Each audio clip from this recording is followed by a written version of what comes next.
Albert Breer, as good as anybody in this business, Monday morning quarterback. Let's start with Brady's return to the Bucs. I mean, you're dialed into Tom as well as anybody. How surprised were you? I'm not surprised that he's coming back. I am surprised it happened this quickly. Like, I really thought when he retired, he clearly left the door open.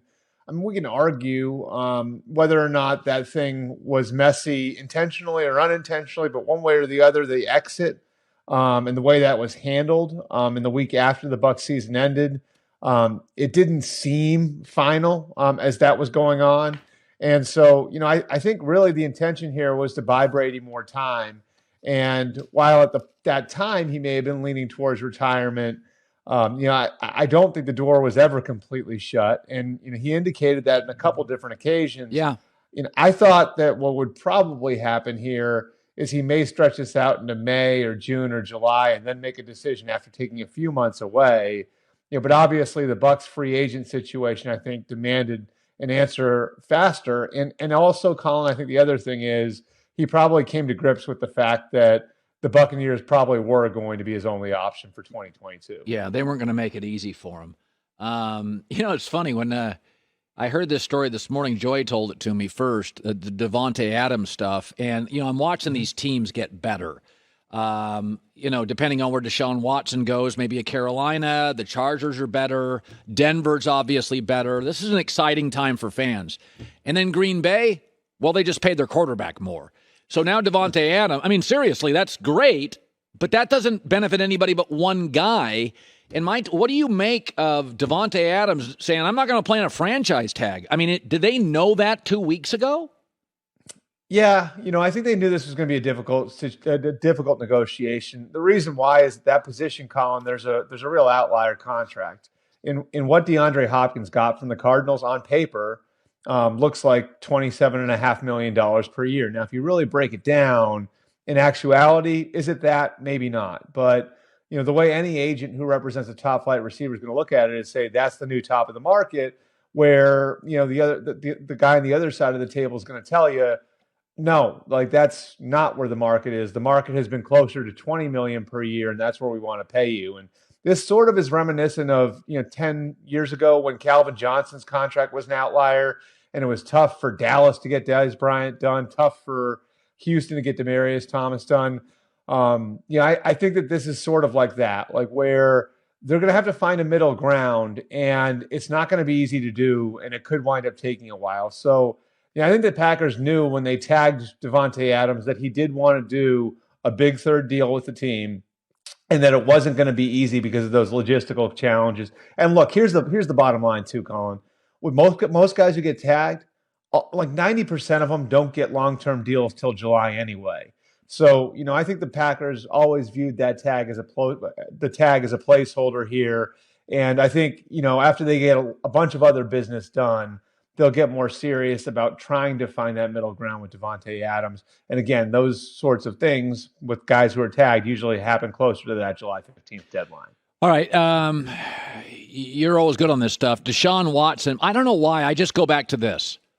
Carolina, ACC legend. They saw the power of Cam. It's a crowded market. A lot of NASCAR fans. College basketball still huge. Like, they need a star at quarterback. Like, Darnold's not it. I just keep going back to and if they have an aggressive owner in Carolina, that's my gut feeling. But they may not have enough stuff to give Houston. It may come down to they don't have enough picks. They don't have enough players. What are you hearing on Deshaun Watson? Well, Carolina's willing to go to the distance. I mean, look, there's no question about that. I mean, I can tell you, they made an offer to Houston like back before any of the lawsuits were filed. They made a big offer to them before Houston was willing to part with him. Now, obviously, a lot's changed. Lawsuits were filed. Houston's stance on it softened. But they've been one of the teams that's been in this from the start and one of the most aggressive teams. And if it's not going to be Carolina, Colin, I would say the issue will not be the Panthers coming up short on draft picks, coming up short on any sort of desire to go and get Deshaun Watson. I think it'll be on whether or not Deshaun Watson wants to go there. He was unwilling to waive his no-trade clause to go to Charlotte last year. Matt Rule, for better or worse, looks like he's going to be fighting for his job in 2022.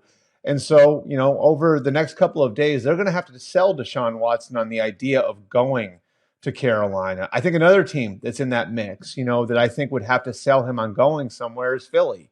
And I think Philly is going to be serious about it, whether or not they can get him to go there. It's going to be interesting to see because they're another team that's been in this for a little while. And then I think you got other teams that are sort of new to the fray. Cleveland, I would pay attention to New Orleans. I would pay attention to Seattle. There are a bunch of teams that have real interest in Deshaun Watson. And for most of those teams, this is the finish line. It's not the starting line.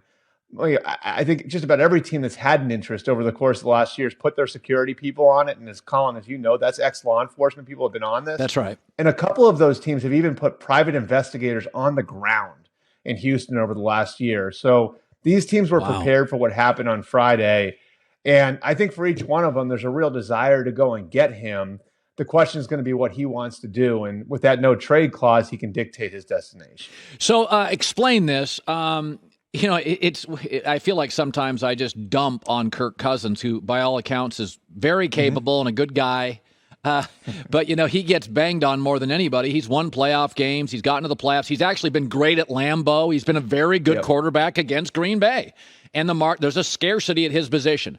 Explain to me and the audience why they extended him, the money. What did they do this weekend with Kirk? Well, they alleviated the cap issue. Okay. And that cap number was big. The expectation is next year the cap, because of the new television deals, is going to go up to 230 or 235. So if he has a bigger cap number in 2023, that'll be a little bit more manageable than it would be in 22. So they extend him for a year. They create a little bit more stability at the quarterback position for themselves. And here's the other thing, Colin. I think, a lot of people, because of the era we're in right now, because of the sort of Mahomesization of the NFL, everybody looks at their quarterback like, say, the Rams looked at Jared Goff now, or the Niners have looked at Jimmy Garoppolo. Is what we have good enough? The problem with that is, if you offload your quarterback, then what? Because the Josh Allens and the Patrick Mahomes and the Justin Herberts aren't just falling out of the sky. And so I think the logic in what Minnesota is doing here is sort of like where Kansas City was in 2013. Andy Reid got hired there. The draft had guys like Geno Smith and E.J. Manuel in it. They decided, let's just get competent. Let's get good at the position. They traded for Alex Smith. Alex Smith gave them 5 years. That bought them time to build a team for a young quarterback and wait for the right young quarterback. And it wound up, that story wound up ending with the Chiefs trading up to go and get Patrick Mahomes.